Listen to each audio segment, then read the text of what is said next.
Good day everyone. It is my pleasure to present to you my research title, Leadership, Supervisory Skills and the Change Management Practices of School Head, Basis for Strategic Plan Model. I am Mr. Wilmer R. Lebria, PhD Educational Leadership and Management student. For research problem topic: how are the leadership supervisory skills and the change management practices of the school head as a basis for a strategic plan model?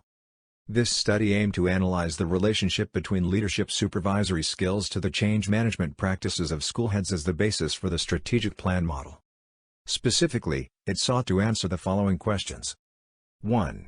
What is the mean level of leadership supervisory skills to the change management practices of the school head? 2. Is there a significant relationship between leadership supervisory skills to the change management practices of school heads as the basis for the strategic plan model? According to Joshua, 2013, studied the teacher's professional development and quality assurance in Nigerian secondary schools and found that the teacher's instructional task performance can be enhanced with good qualification and experience in teaching, while the challenges that teachers face in the tasks of instructional inputs and curriculum delivery require effective capacity development during service, to improve the quality of teaching in secondary schools and the overall quality of the education system. While Ghulam, 2012, said that the majority of the heads of institutions according to their study in Pakistan are not competent enough to guide their staff to perform the educational activities in the classroom.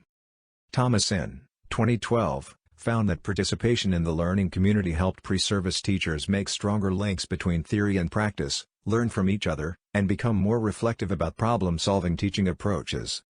Shahida, 2012, suggested that teachers need to gain a wide repertoire of teaching to become better practitioners. Penn, 2013, that there is no acknowledgement of the influence of the contextual knowledge in which competencies are founded. Shannon, 2014, found that the significant difference in the evidence of ethical standards between practicing administrators and non-administrators, the non-administrators are disadvantaged in terms of knowledge, dispositions, and performances outcomes of ethical leadership influencing successful student achievement. According to Stoll, 2013, school leaders play an important role in strengthening the ties between school personnel and the communities that surround them.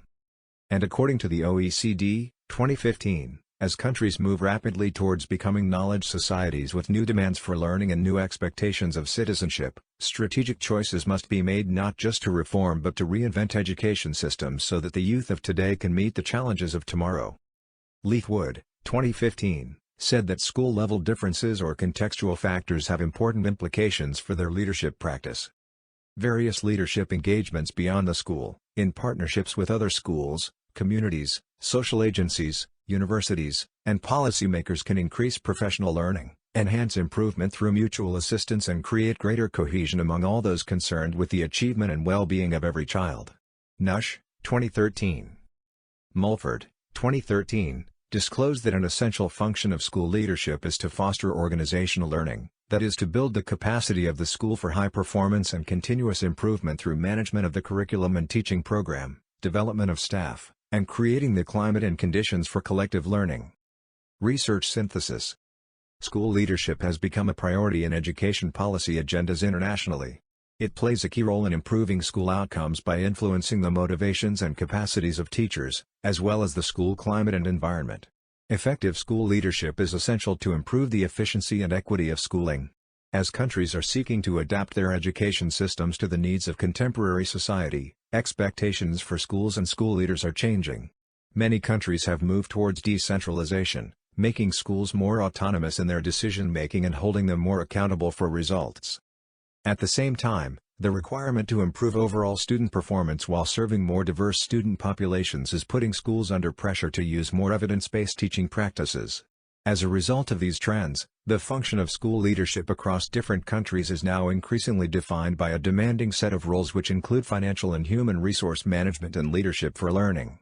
Proposed title: Leadership, Supervisory Skills and the Change Management Practices of School Head, Basis for Strategic Plan Model. For general objective, is to assess the leadership supervisory skills and the change management practices of the school head. And specific objectives: to identify the different leadership supervisory skills used by the school head. To determine the change management practices used by the school head. To distinguish the different leadership supervisory skills and practices used by the school head to create a strategic plan model.